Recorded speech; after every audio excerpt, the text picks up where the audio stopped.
ကဲဆက်ပြီးတော့မှယောသလေးရဲ့ဇာတ်လမ်းအပိုင်း၄ကိုနားထောင်ကြည့်ရအောင်နော်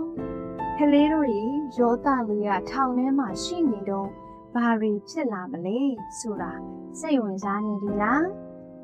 ဒီနေ့တော့ယောသဘဝပြောင်းလဲသွားတဲ့အရေးကြီးဆုံးအပိုင်းကိုဆက်နားထောင်ကြည့်ကြမယ်နော်ထောင်ထဲမှာတနေ့မှာလူနှစ်ယောက်ရောက်လာတယ်သူတို့ကတာမန်လူမဟုတ်ဘူးနော်တယောက်ကဘယင်ရဲ့အဖြော်ရမကပြီးတဲ့သူတယောက်ကမုတ်ဟုတ်ပေးတဲ့သူတဲ့တညမှာတော့သူတို့နှစ်ယောက်လုံးအိမ်မက်တွေမြင်ကြတယ်တဲ့မနေ့ကမှသူတို့မျက်နှာကိုမပြိုရွှင်ကြအောင်ယောသကမေးတယ်ဘာဖြစ်လို့များစိတ်မကောင်းဖြစ်နေရတာလဲဆိုပြီးတော့မေးတယ်သူတို့ကပြန်ပြောတယ်ကျွန်တော်တို့အိမ်မက်မြင်ပေမဲ့အတိတ်ကမသိဘူးဆိုပြီးတော့မှပြန်ပြောကြတယ်တဲ့အဲ့ဒါနဲ့ယောသလေးကပြန်ပြောတယ်အိမ်မက်ကိုဘုရားသခင်ပဲဖော်ပြနိုင်တယ်ဒါပေမဲ့ကျွန်တော်ပြောပြကြည့်မယ်ဆိုပြီးတော့မှယောသလေးကအကျော်ရမကပေးတဲ့သူရဲ့အိမ်မက်ကိုအတိတ်ပဲခေါ်ပြလိုက်တယ်တဲ့မကြခင်မှာမင်းကိုဘယင်ပြန်ခေါ်မယ်ပြီးတော့မဟုတ်ဟုတ်တဲ့သူအတွက်တော့မကောင်းတဲ့အဖြစ်ဖြစ်တယ်အဲ့ဒီအတိုင်းပဲရှေ့အနေငယ်ကြားပြီးယောသလေးပြောတဲ့အတိုင်းအကုန်ဖြစ်လာတာပေါ့ကွယ်ကလေးတို့ရေယောသကအနံပြောတာပဲနော်ဒါကြောင့်သူကပြောတယ်တဲ့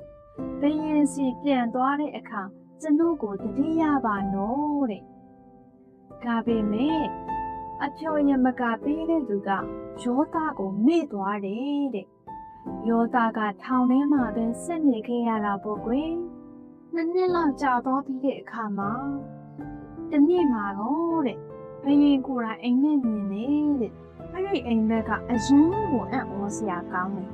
ဘယင်ကအတိတ်ပဲသိချင်တယ်နဲ့ဘယ်သူမှမခေါ်ပြနိုင်ဘူးတဲ့အဲ့ဒီအချိန်မှာပဲအဖြော်ရမကပေးတဲ့သူကတတိယလာတယ်တဲ့အိုးထောင်ထဲမှာယောသဆိုတဲ့သူရှိတယ်ဆိုပြီးတော့မှချက်ချင်းပဲယောသလေးကိုထောင်ထဲကနေခေါ်ထုတ်လာတယ်တဲ့ယောသလေးကတသက်ရှင်ရှင်လို့ပြီးတော့မှဘယင်ရှိကိုသွားတယ်ဘယင်ကပြောတယ်ငါအိမ်မက်ကိုခေါ်ပြပေးနိုင်မလားယောသကပြန်ပြောတယ်ကျွန်တော်မဟုတ်ပါဘူးဖယားသခင်ကတောင်ပြောပြနိုင်တယ်ဆိုပြီးတော့မှပြန်ပြောလိုက်တယ်တဲ့ပြီးတော့ယောသကအိမ်မက်ကိုခေါ်ပြလိုက်တယ်အစ်စ်မှာ9နှစ်ကောင်းတဲ့အချိန်ရှိမယ်နောက်ပြီး9နှစ်အလုံးခက်ခဲတဲ့အစာရှားပါမှုဖြစ်လာမယ်တဲ့ယောသကအကြံပေးတယ်ကောင်းတဲ့9နှစ်အတွင်းမှာအစာတွေစုဆောင်းထားပါဘယင်ကအံ့ဩသွားပြီးဒီလိုညံကောင်းတဲ့သူမတွေ့ဘူးပြီးတော့တဲ့ဘယင်ကယောသကိုအစ်စ်နိုင်ငံရဲ့ဒုတိယအကြီးဆုံးအာဏာရှိသူအဖြစ်ခန့်အပ်လိုက်တဲ့ကွယ်ကလေးတို့ရေယောသလေးက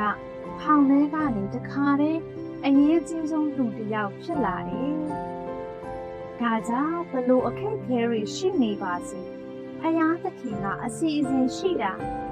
မမြင်နဲ့နော်။အပိုင်းလေးကဒီမှာပြီးပါပြီ။နောက်တစ်ခါမှာတော့အပိုင်း9ဖြစ်တဲ့ယောသနဲ့သူ့ရဲ့အကိုတွေပြန်တွေ့တဲ့အပိုင်းကိုဆက်ပြောပြမယ်နော်။